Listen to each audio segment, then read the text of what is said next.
台乡亲啊，继续来看，这是台南市正副议长的贿选案。台南地检署经过将近3个月调查，甲现任的正副议长邱丽丽、林志典等10个人，依照着违反选罢法来起诉。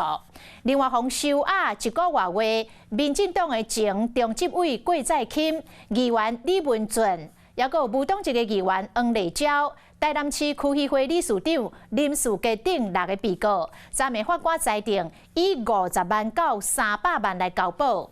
再起，国民党的议员开记者会，要求邱丽丽甲林志典请辞正副议长。请辞正副议长。 当选无效。针对台南正副议长买票案件，国民党台南市议员罗坤福、林彦竹带综合开记者会的批评。你邱丽丽跟林志展，你必须要辞掉你正副议长的职位。当时，我对民进党主席赖清德的话，你赖清德，你是在后面整个做操盘，然后你这一次不用操盘吗？你当了民进党的主席，你变成没有声音吗？哑巴吗？ 赖清德到台南参加南汇店的开店现场，就记者伫问。赖清德无回应，议员面带笑容走入会场。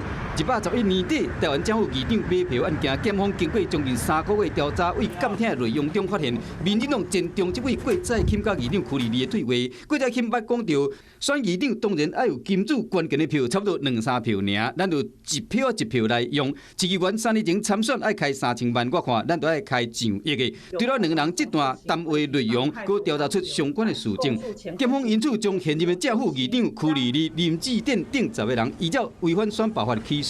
另外，被收押9个月6名被告，法官昨暝裁定交保。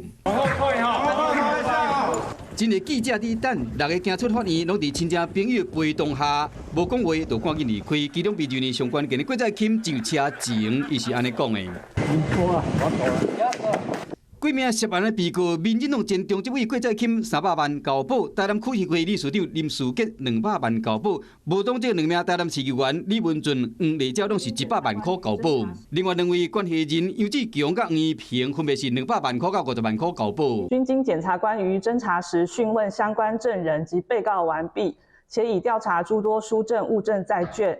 应无勾串被告及证人之余。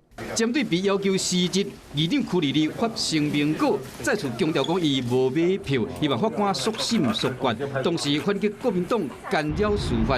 这个假期台南议长选举风波的买票案，随着案情的进度，也将慢慢掀开整个噩梦。 有事没事赶紧转开华视，还没有订阅华视的 YouTube 频道吗？赶紧按赞、订阅、开启小铃铛，我们华视 YouTube 见。